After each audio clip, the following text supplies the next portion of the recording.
শ্রাবণ মাসেই কেন শিবের মাথায় জল ঢালা হয়, এ নিয়ে চারটে মত আছে। আজকে শ্রাবণ মাসের শেষ সোমবার, সেই জন্য হরগৌরীর এই ছবিটা এঁকেছি। শ্রাবণ মাসের শেষ সোমবার শিবের মাথায় জল ঢালা হয়, তো আমি হরগৌরীর ছবিটা আঁকলাম কেন? শ্রাবণ মাসেই কেন শিবের মাথায় জল ঢালা হয়, এ নিয়ে চারটে মত আছে। শ্রাবণ মাসের সোমবারই কেন শিবের মাথায় জল ঢালা হয়, এটা নিয়েও কিন্তু মত আছে। শ্রাবণ মাসে শিবের মাথায় জল ঢালা হয়, কিন্তু আমি হরগৌরীর ছবি এঁকেছি, সেটারও একটা কারণ আছে। সব কারণগুলো বলবো। এই শোপিসটা তৈরি করেছি কিভাবে সেইটা দেখানোর সঙ্গে সঙ্গে সবগুলো বলছি। চারটে মত, কেন সোমবারই জল ঢালা হয়, কেন আমি হরগৌরীর ছবি আঁকলাম, সেই সব কারণগুলো বলবো। এটা কিভাবে তৈরি করেছি সেইটা দেখাতে দেখাতে। তো চলো শুরু করি। শ্রাবণ মাসে শিবের মাথায় জল ঢালার চারটে মত কি কি। প্রথম মত অনুযায়ী দেবতা ও অসুর উভয়েই অমৃত ভাণ্ড পাওয়ার আশায় সমুদ্র মন্থন করেছিলেন এই শ্রাবণ মাসেই, কিন্তু সমুদ্র মন্থনের ফলে অমৃত ভাণ্ড ওঠার আগেই উঠেছিল হলাহল, আর মানে বিষ।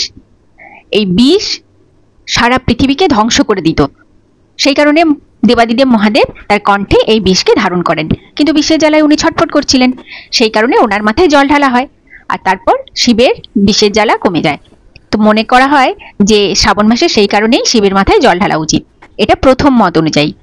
দ্বিতীয় মত অনুযায়ী এটা মনে করা হয় যে এই শ্রাবণ মাসেই হর পার্বতীর বিয়ে হয়েছিল, সেই কারণে যেমন বিয়ের সময় গঙ্গার কাছে জল সইতে যাওয়া হয়, তাই ভক্তরা বাঁকে করে জল নিয়ে এসে শ্রাবণ মাসে শিবের মাথায় জল ঢালেন।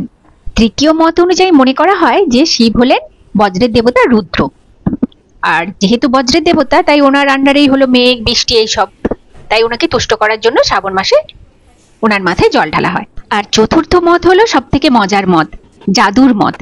মনে করা হয় যেরকম মেঘ পাহাড়ের গায়ে ধাক্কা লেগে বৃষ্টি হয়, কোনো এক জাদু মন্ত্র বলে পৃথিবীর বৃষ্টি হওয়ার ফলে পৃথিবী শস্য শ্যামলা হয়ে ওঠে, সৃষ্টির সৃষ্টি ঘটে।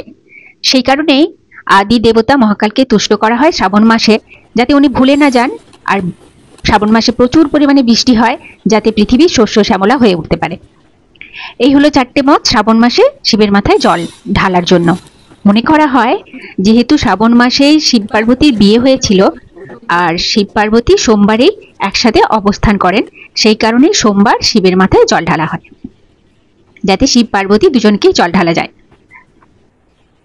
সত্যি কথা বলতে এই শ্রাবণ মাসে জল ঢালার কারণ হিসাবে হর পার্বতীর বিয়েটাকেই আমার সব থেকে বেশি ভালো লেগেছে, সেই কারণেই আমি হর পার্বতীর ছবিটাই এঁকেছি। ভিডিওটার একদম শুরুতে যে যে প্রশ্নগুলো ছিল সেই সব প্রশ্নগুলোর উত্তর দিলাম। আশা করি আপনাদের ভালো লেগেছে। ভালো লেগে থাকলে কমেন্ট করে আমাকে জানাবেন নিশ্চয়ই। আর এই ভিডিওটা এই পর্যন্তই। ভালো লাগলে লাইক কমেন্ট শেয়ার করার অনুরোধ রইল। দেখা হচ্ছে পরবর্তী ভিডিওতে, ততক্ষণ ভালো থাকবেন সবাই। বাই।